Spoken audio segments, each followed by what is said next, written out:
Primetime Hockey Talk. My name is Mark Paul, and my co-host Justin Baker and I are doing a special Chicago Blackhawks episode. However, has nothing to do with the current Chicago Blackhawks because God knows we don't want to spend an entire episode talking about them right now. Sorry if you're a Chicago Blackhawks fan. Maybe we will eventually, but right now we are focusing on the top 10 Chicago Blackhawks. So it's something positive about the Blackhawks.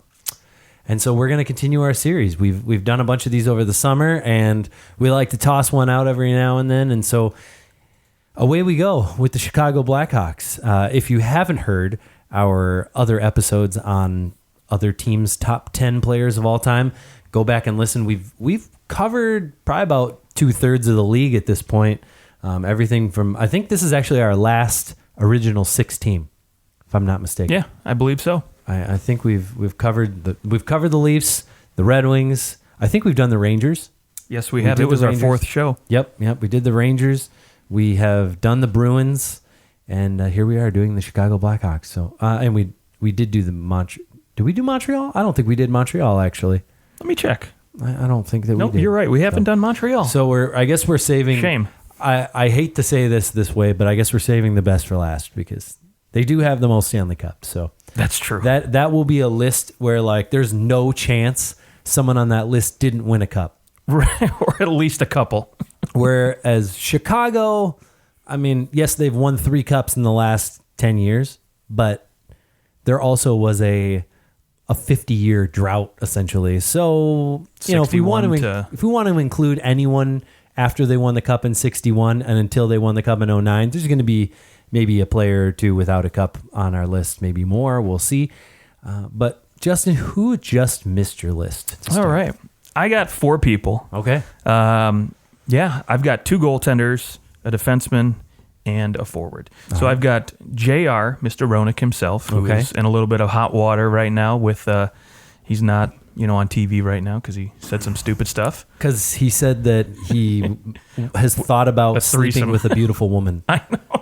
Well, that he goes on vacation with his wife, which is just awkward to me anyways. It was definitely a stupid thing to say, but it's definitely like anyone who suspends the guy, I feel like they had to have gone, I mean, okay, like, yeah, we've all been there, but you didn't need to talk about it in a show about like somehow because that was on Spit and Chicklets. Those guys probably feel so bad. Don't you think though that I don't know, if you say that on that show, maybe they should go, hey dude, like this might not be good. Like we should maybe edit this out. Cause now the issue with that show, their guys are so honest on there. Oh yeah. And now they've done a show that has gotten someone fired. Essentially, yeah. He'll probably get fired. And then he'll find a job with ESPN or whatever. Like, and where does he works or he'll for do a NBC, podcast, right? Yeah. And who knows, like NBC's TV deal is up soon, and it's going to ESPN. We'll see. Probably. Well, ESPN is going to get more games. I think that NBC will still. They've invested too much money into like come to NBC to watch games, but ESPN I think will get their like Thursday Night Hockey on ESPN, and they'll bring back the song. I would love it. Oh, I want that song. I want that song to play. I'm making a note right now that song is going to be playing in the background right now. Fantastic. So yeah. So you're gonna go in post and put that in. Yes, I'm gonna do that in post. Good. So while you're hearing wait. it right now, that's what's going on. I wish I could hear it right now. Right at the 408 mark. Okay, so JR misses my list. JR misses your list. Yeah. He did make my list. Okay. I'll just say it right now. He's my number 10. So he just made my list. He just misses yours. He just made mine. Yep. And then I got, like I said, a couple goaltenders, Corey Crawford and Eddie Belfour. Okay, yep. So just missing my list. And then Dougie Wilson also makes my just missed. Doug Wilson. Yeah, that's a good just missed defenseman for them. A more stay-at-home guy. A couple other players just missed my list. Sure. Chicago has a big list of players who could potentially be on here. Corey Crawford was on there too. Brent Seabrook just missed my list. Okay. I considered him because he has played the most games. He has, which is kind of shocking, actually. Well, he's been there his whole career. That is very true. And he played from when he was like 18 or 19 years old because the Blackhawks were so bad. They drafted him before they ever had Taves or Kane or anything. Right. So I mean, he's played a ton of games for them, including playoff games. Like I think he's got to be tops playoff. Oh, I'm sure he's up there playoff too. Games as well is my guess, but he just misses my list. And then a guy who actually won a trophy for the Chicago Blackhawks team is Dirk Graham. He won the 1990-91, or maybe it was 89-90 Selke Trophy. Really? Yes. There's a name you don't hear. Defensive forward in the NHL. He had an okay season as a Chicago Blackhawk. He had, I think he had like 300 or 400 points. Just one season? Well, the thing about him was that, yes, he had a really nice season that year, and I think it was the year that they went to the Stanley Cup Finals too. So they went to the finals in 92. Right, against Pittsburgh. No, it was 91. It was 90-91 is when they went to the finals. Yeah, against Pittsburgh. Right. Yeah, it was against Pittsburgh. Yeah, he had 343 points in 546 games for the Blackhawks. So like statistically nothing insanely impressive, especially since he played for them from 87 to 95. So at least the first half of that was definitely a period of time where guys were like scoring out the lights. And the year he goes and he wins the Selke Trophy, it's actually pretty weird.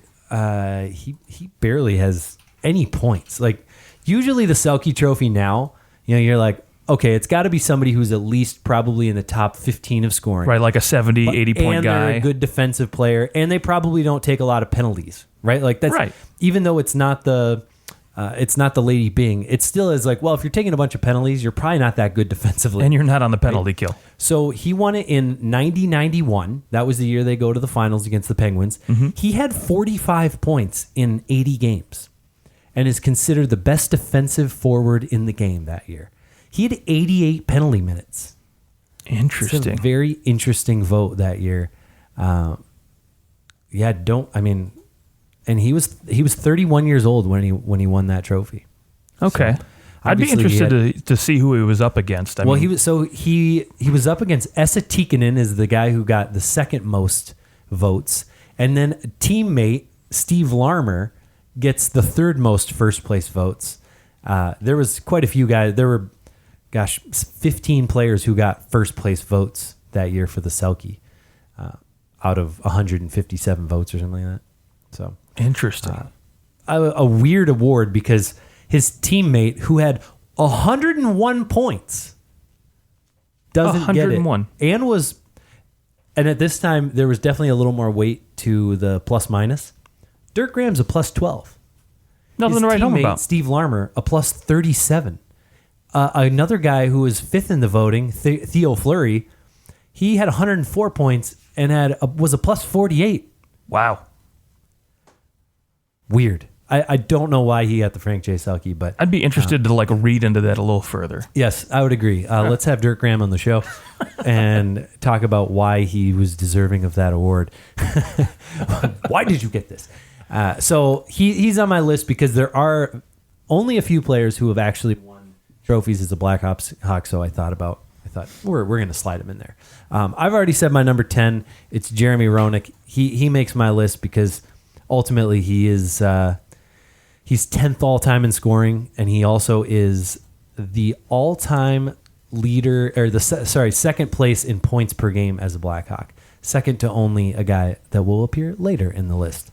So Roenick, and he did, he had a nice career for the Blackhawks. I think he had 3 100-point seasons plus in a row. So he definitely cleaned up as a Blackhawk there. And the year before those 100-point seasons, had 94 points. So not too shabby. Excellent player. And they got him in his absolute prime. Like, of course, he goes and he plays for quite some time. He goes on to play for the Phoenix Coyotes for 5 years. He plays for the Flyers and the Kings, the Coyotes again, and then the Sharks. But he did most of his damage for the Blackhawks. Takes the Blackhawks to the Stanley Cup Finals one year. Got to give him the nod. Give him number 10. Okay. It's respectful. I mean, he would have probably came in 11th or 12th on my list, so can't hate you. Okay. Number 10 for me, a guy who spent the first half of his career was probably his best offensive years, but the second half of his career when he went to Chicago, probably his best defensive years and where he really honed in a two-way game. Surprisingly, to me, probably one of the more underrated two-way players of of his time, and that's Marian Hossa. Okay. A guy with 3 Stanley Cups, obviously, and he took 3 cracks at it before he finally got his first. And surprisingly, when he was in Chicago, the best he ever finished in the Selke voting was 5th. And insane. Yeah, and I got to think, when you're playing with, Jonathan Toews, who at the time was consistently considered a favorite for the trophy, it's like I think he kind of got discounted a little bit, where a lot of times I would have, and again, too, 5-10 years ago, if you weren't a center, you weren't really being considered for the award. Weird that like Yuri Lettinen won the award so many times, right? And then it went to centers like for 10 straight years, and then finally with Mark Stone, now we're finally getting back into saying, oh, you can be a winger and be really good defensively. Yeah. So, and now we're starting to see that it was probably Marian Hossa that was making Jonathan Toews really good. Probably, yeah. And not that, like, Toews definitely had some moments. Like, he's incredibly talented, but he is definitely not the same player without Hossa playing with him. Absolutely.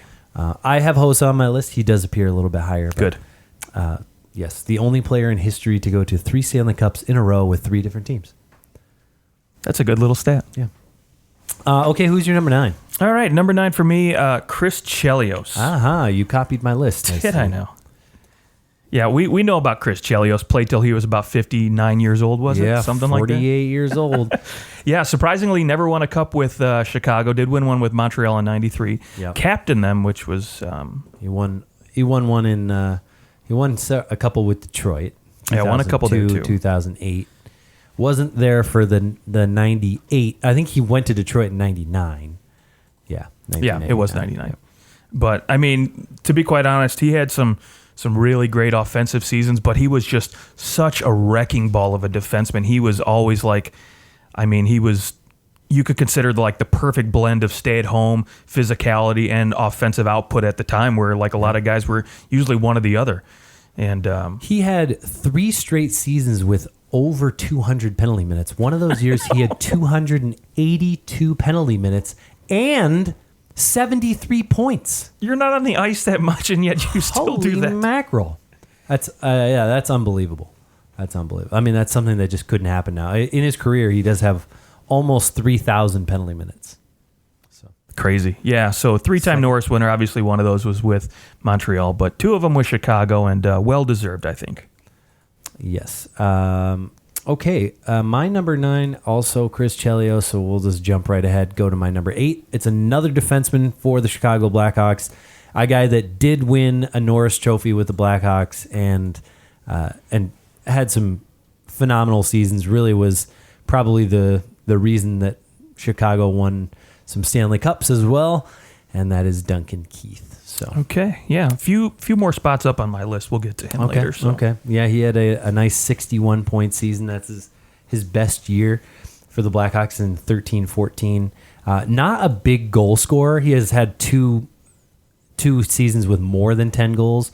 All the rest 10 or less, but and has kind of fallen towards the end of he kind of fell off the horse quickly. And so that was some of my I could have him up here higher. And when all is said and done, I think Duncan Keith will probably have played. I think right now he's the 3rd most. He's 3 games behind Brent Seabrook. So I'm sure Brent Seabrook will find his way onto the LTIR at some point. Stan Mikita. Actually, I said Brent Seabrook's played the most games. It's actually Stan Mikita. But Brent Seabrook is 2nd most in games played. Stan Mikita's played 285 more games than the next guy. So, all right, it's going to be a minute. I don't think Brent Seabrook's going to catch him, and I don't know if Duncan Keith catches him either, unless he stays in Chicago and takes a 3rd pairing, 2nd pairing kind of role, and is willing to stick around for something like that. But I think it's probably more likely that Patrick Kane ends up passing a lot of those. He's at 946 games. It'll take him another five years to catch Mikita, and I don't see him going anywhere. Yeah, and I don't think he's going to slow down that much, too. So yeah, perfect. Okay, yeah. So that's my number 8, Duncan Keith. Perfect. So 8 and 7, I actually have 2 goaltenders. So I'm just going to go back to back here. I don't care if you don't like it. Nope. Go ahead. That's fine. Number 8 for me, Tony Esposito. And then at number 7, I have Glenn Hall. Glenn Hall. Yeah. And a lot of people probably wondering why Glenn Hall above Tony Esposito. when Tony Esposito is the franchise leader in wins. I think he has, it's a staggering difference. I think it's like 140 more than Glenn Hall, who's number 2 on this list in terms of wins. And the reason is, and they both have 3 Vezinas to their name, which is fantastic, but no cup? Glenn Hall has the cups. Okay. He has a cup. A cup, yes, the 61 winner. He also has a Calder Trophy. He did get a Conn Smythe, not with Chicago, or I'm sorry, with St. Louis, but not Chicago. Yes, the year that in 67, 68. Yeah, when they were fresh off the, fresh on the scene. He played a ridiculous amount of games that year, or in the playoffs. He played so much. Yeah, and crazy. His time with Chicago, it cracks me up. Like, he went and started his career in Chicago with 5 straight seasons playing 70 games. He was actually on Detroit. Yeah, and then played every game. If you think about it, at one point they had Sawchuk and Glenn Hall in Detroit, and then they rotate. Sawchuk goes to Toronto, and But anyways, so St. Louis, I mean, he, got picked in the expansion draft, and there's a reason for it. I mean, he was a stud in the net. I mean, he was fantastic still, even at 35 years old. So, for me, I give Glenn Hall the nod a little bit just because the cup, and he does have a Calder and Conn Smythe to his name too. All right. He did not make my list at all. Okay. He could have. Should have. He could be on this list. I mean, you were one of the best. You were one of the 6 best people at the one position. I guess there's only 5 other people to really compete with. I guess, but you still had to beat out the backups too. Yes, I know, but there clearly was no backups back then. No one was playing half the games. Maybe the coach. You found one guy. I mean, I guess that does mean that he was top 5 goalies or top 5 goalies in the league, probably in the world. Yeah, but minus Russia. So, he just misses my list. Probably more of an oversight, but that's okay. I'm all right. I'm all right with leaving Glenn Hall off the list because I think they won the cup on the backs of other people, not so much Glenn That's Hall. fair. But they did have a couple other really nice players on that team. They probably could have won the cup with a lot of guys in net there. Okay, so you've said 8-7. I did. I've got a goalie a little higher on my list. But at number 7, I actually have Marian Hossa. Okay. That's where I drop him. I put him ahead of Keith and Chelios because I know that it might sound crazy to go, well, like Keith was there for all the same Stanley Cups as Hossa. I think that Hossa was truly the missing part on so many teams. Like, I know he didn't win the cup in Detroit when he goes there, in Pittsburgh. He goes to Pittsburgh, loses. He goes to Detroit, loses. But hey, the teams, they go to the finals with him. And then he goes to Chicago, and it was like, all right, this was the piece. Like, he truly was that one missing piece for Chicago, and he filled a role that no one else was going to fill. And I think his talent level far exceeds what maybe he was able to put up in production, and his lack of trophies, honestly, is probably more of a... I don't think that it's like writers are prejudiced against somebody who's from Europe, but I think that they are biased towards Canadians and like an American, like a North American player. Go and look up who's won the Selke over the last 30 years, and it's a guarantee. Granted, most, for a long time, a lot of players were Canadian anyways, the vast majority. But I mean, you've got Kopitar in there. Before Kopitar, Datsuk. So you've got these guys who are just like unbelievable. They can do crazy things. You can't ignore it, basically. Right. And Hossa, I think, was actually a defensive forward who put up points. Whereas like Kopitar, not really a defensive forward. He just happens to he's good at defense, but in these seasons, he's putting up 92 points in one of those seasons. Like, you can't ignore the 92 points. And sometimes that award ends up being like, well, you didn't win the Hart, you didn't win the Art Ross, but you were pretty good. So we're going to give you the Selke instead. But I mean, you look down this list, and you've got Kopitar, Datsuk, and Lettinen, and literally all the rest. And Fedorov. Oh, Fedorov won. Yep, he won a couple. But all the rest of them are. And it's funny, you look at on Hockey Reference, he's listed as a center for one, and then he's listed as a right wing for the other. Selke. Yes. And again, Fedorov, 120 points and 107 points. Like the year, that 93-94 year, he just won everything. He did. He won every award. And you couldn't vote for anybody else. And he played defense too. Yes. Okay, so let's go with your number 6. Yeah, number 6, Denny Savard for me, a guy who kind of fell in that era where, they weren't winning cups. They were just kind of mediocre at best at some point. Went to the finals. Went to the finals once. But he was a wrecking ball. He just put up points like crazy on a team that really had no business competing half the time until, when he actually got a shot at a cup with Montreal. But, during his time in Chicago at the beginning of his career and then at the end, he was still just he put up crazy production. They make it to the third round of the playoffs in 81-82, so his second year in the league, and he goes and basically his first playoff where it was really he was actually a cornerstone of that franchise. He just goes and puts up 18 points in 15 games, but in 84-85, this one's crazy. Games, he had 29 points. That is madness, and he had another year, 89-90, where he had 22 points in 20 games. So.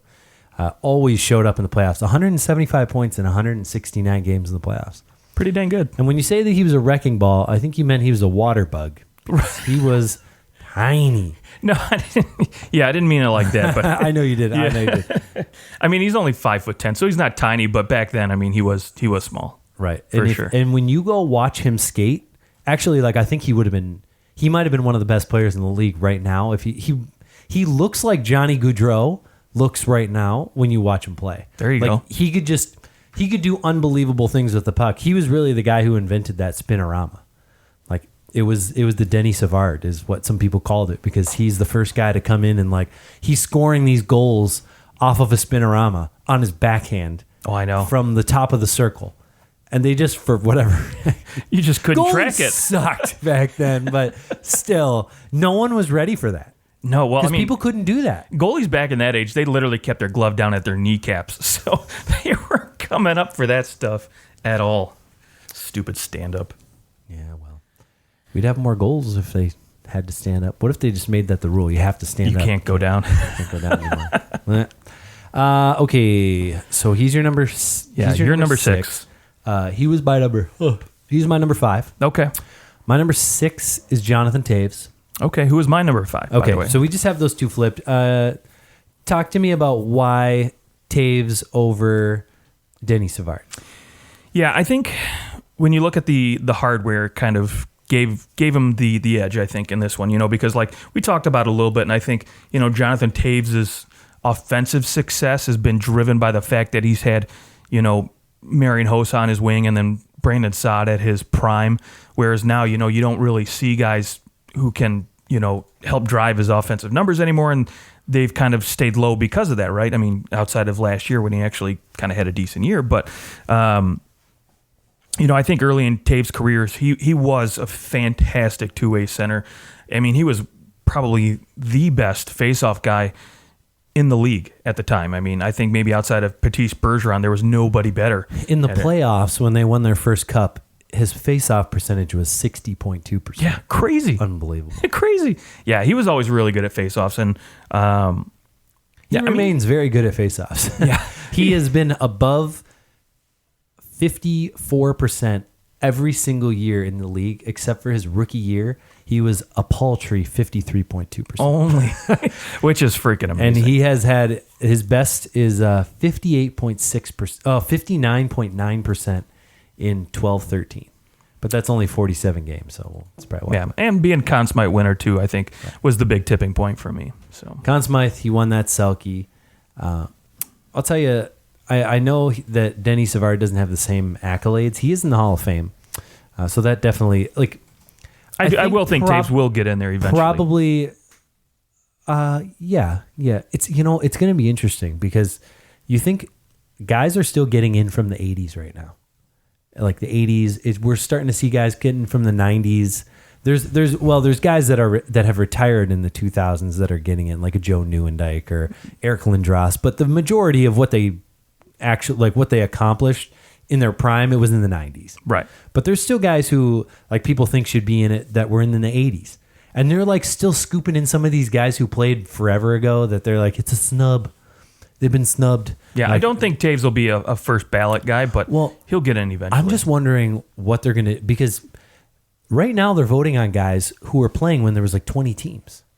And now you've got 32 teams. So you have almost double the amount of players. So either you have to start letting more guys in per year, or especially since the, now you're including players that didn't even play in the NHL.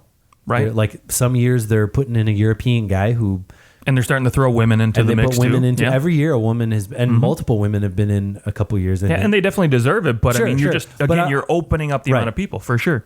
So either you have to increase the amount of people that get in, or the like specification for making it in is going to narrow. And if that's the case, I don't see Taves making it in, because I just think there's too many great players from this era that will end up getting in that might jump Taves, especially Kane. Now, Taves maybe gets in if like people kind of see Kane and Taves as like, all right, we're going to get them both in at the same time. Like if they retire the same year together, they might, find a way to do it. But yeah, I think that it'll be a minute before Taves is in. I think Kane gets in before Taves. Oh, without a doubt. Right. Yeah, without a doubt. Okay. Okay, so my number 5 is Denny Savard. Your number 5 is Jonathan Taves. And we're on to number 4. Number 4, yeah. For me, number 4 is Duncan Keith. Oh, wow. So you got him up there. Yeah, I do.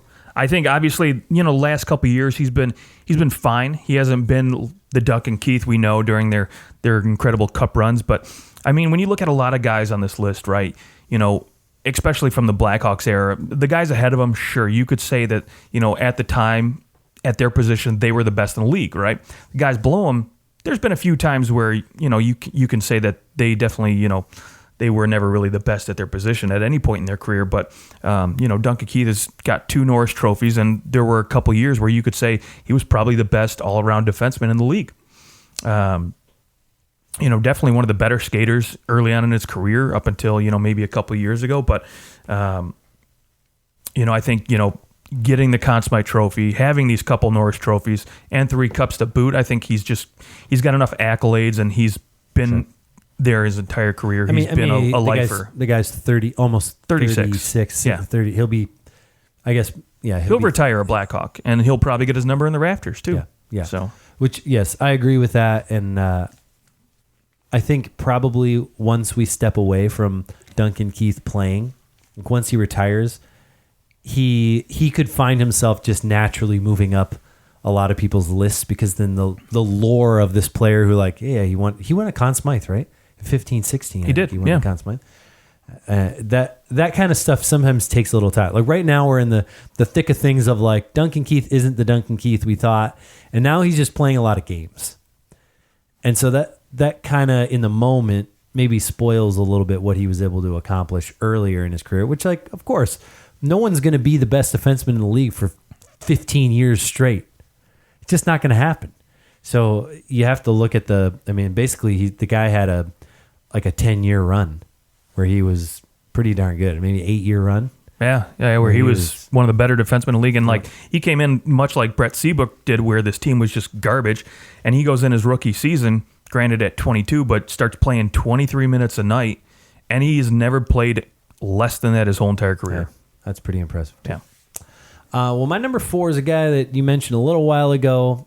I apparently value goaltenders a little higher than you do. You're a funny guy. He did win a Stanley Cup in his rookie season, unfortunately not with the Chicago Blackhawks. It is Tony Esposito. Okay. Leading. Does that count, though, when he's a backup? When he won the Cup? Yeah. Well, he still won the Cup. That's true. He was on a. I guess Jimmy Howard can still brag he won a Cup, but he was never really the guy there. So he played 13 regular season games. He He was 5-4 that year. So 2 shutouts though. But yeah, so obviously he is long. I don't think there's too many people that are going to disagree that he's probably the most important goaltender in Chicago Blackhawks history. Just in terms of like the way that he played was actually quite different than the way that a lot of other guys play. Like he wasn't your pure stand-up kind of. No, he invented the butterfly. Right. Yeah. So I mean, he has an importance beyond just the team. You're right. He created the way that we play today. You can look back at Tony Esposito and go like, he's why. I mean, Patrick was the one who made it popular. Right. Because he really and it was more the goalie coach that was helping Patrick Waugh that kind of made it popular and was like, this is butterfly. I don't know if it was ever talked about that like, oh no, not Tony at all. Esposito played butterfly. It was like, hey, he just kind of had this different style. People didn't know what it was. People didn't really like invest in like how goaltenders play, much like they today didn't give up. Yeah, flying, exactly. Just go out there and just try not to get stop the puck. Yeah. Yeah, I mean, he had a year where he had a save percentage of .934. That's crazy. In a 177 goals against average in 1971-72. And I mean, that's not a time where no one was scoring goals either. He also played 70 games in 73-74 and had a .929 save percentage. Unreal. Yes, the team was good, but hey, that's the way it goes. Okay, so your number, let's move. Number 3. All right. Number 3 for me is Stan Mikita. As is for me as well. Okay. Yeah. I imagine you and I probably have the same 2 guys above him. There's no denying what Stan Mikita meant for this franchise and, a cup in 61, obviously. But 4 times the Art Ross Trophy winner, 2 times the Hart winner, 2 times the Lady Byng winner. I mean, 8-time All-Star. This guy was all Chicago, and there's a reason he's got a statue right out front of the United Center. He's a legend, much like Michael Jordan is to the Chicago Bulls or Scottie Pippen. He is one of those guys who just and he leads the franchise in points. So points, assists, games played, plus minus. He has the second most power play goals and the ugliest freaking Chicago Blackhawk player ever. In my opinion. Let him know what you think of his look. Yeah, I mean, and when it comes to he did help them win a cup, and the year that he helps them win the cup, he had a pretty good. That was only his second year. He did have a 21-point playoff where in 12 games he had 21 points. He also had another one in 72-73.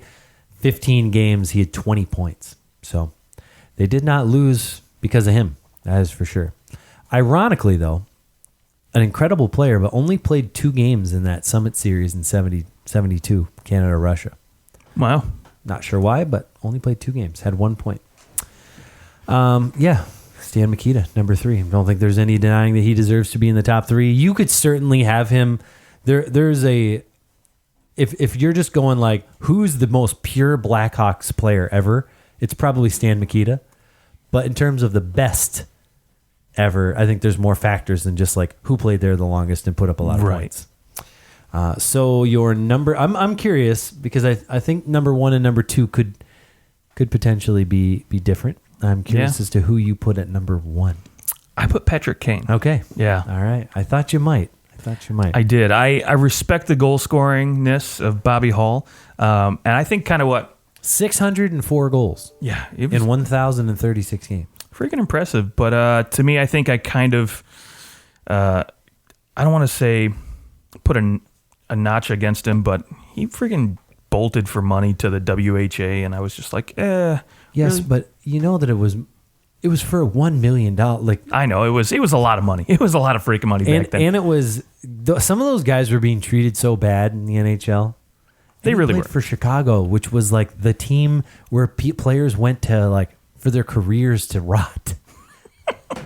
That's true at the time.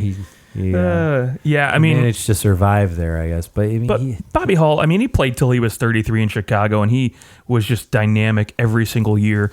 I think ultimately, won the WHA thing for me, but then the Stanley Cups too. And I think, Patrick Kane, they both have Art Ross, Harts, all these things. Patrick Kane does have the Conn Smythe, and the 3 cups, I think, just kind of gave me just a slight edge for him. And 2, when I look at Patrick Kane, like, when I think of Bobby Hall, Stan Mikita, you can throw them in the same era, right? And those were guys that were just dynamic at the time for the team. But Patrick Kane, like, he's never really had anybody that can really, outside of maybe Panarin for a short while, but he's never really had anybody on his line that's helped drive his production. He's just always been that guy that does it. Whereas, like, maybe you can make an argument against Bobby Hull a little bit, because he's played with, Stan Mikita. But Patrick Kane at least had this other line of Hossa and Taves to protect him. Well, sure, Plus, you he can make also that argument too, has for Duncan Keith out there probably about half the time that he's on the ice anyways. Other times he gets in his prime Brent Seabrook. Not too shabby either. Sure, and I get it. You can go either way with it, and I honestly just had a hard time with that one. But ultimately, I think maybe because I've watched a lot more of Patrick Kane, and he's so electric on the ice. Just for me, I just love watching him play. I went with Bobby Hull at number 1. 3 Art Ross trophies as opposed to Kane's 1. Right. I know, like, Bobby Hull, obviously he plays at a time where when he won those Art Ross trophies, I understand there's only 6 teams in the league, but still, that's all he's got to compete for it. That's all he had to play for. Sure. He didn't have a choice. He does only have the 1 cup. 12-time All-Star. That's pretty insane. And then 2 times he won the Hart. So I look at this and I go, he was considered the best player in the league twice. And not only that, in 59-60, second place for the Hart. 61-62, third place. 63-64, second place. And you've got third place, fifth place, third place, seventh place. Like, this guy was always considered for the Hart Trophy pretty much every year. Whereas I wouldn't say that about Kane. Now, some of that is, again, due to the different eras. And yeah, if there was only 6 teams, of course, like, probably the best player on a team is going to get into the top 7 or 8 every year, no matter what. But if you're in the top 3 several times and you're winning it 3 times, like, you were unbelievable. And something special. And it's the goal scoring to me also, that in an era where goal scoring was it was a little different. Like, getting 50 goals was just, guys that was like the pinnacle. Can you get 50 goals? And he had 50 goals five times with the Chicago Blackhawks. Something that no one else has ever done. So right. I'm gonna give him the nod. Although I think Patrick Kane does have the best individual season. He had 110 points, right? Season, 110. Yeah. And Bobby Hull's best season with the Chicago Blackhawks was 107. So okay. I think unless someone in the 80s happened to have some crazy ass season where they blew up. But does anybody really count? Do we count the 80s? No, that's an asterisk season. It's Denny Savard had 131 points. Wow. And 121 and 116 and 119. Yeah, there it is. Yeah, so he's got all those. So asterisk seasons. There was no goalie in that. Yeah. So, all right, well, that's our top 10 Chicago Blackhawks. Let us know what you thought. You can go to at OT Hockey Talk. That's our Twitter. Yeah, there you go. On Twitter and Instagram. Hit us up there. Let us know what you thought, and look for us on our next show. We'll talk to you guys soon.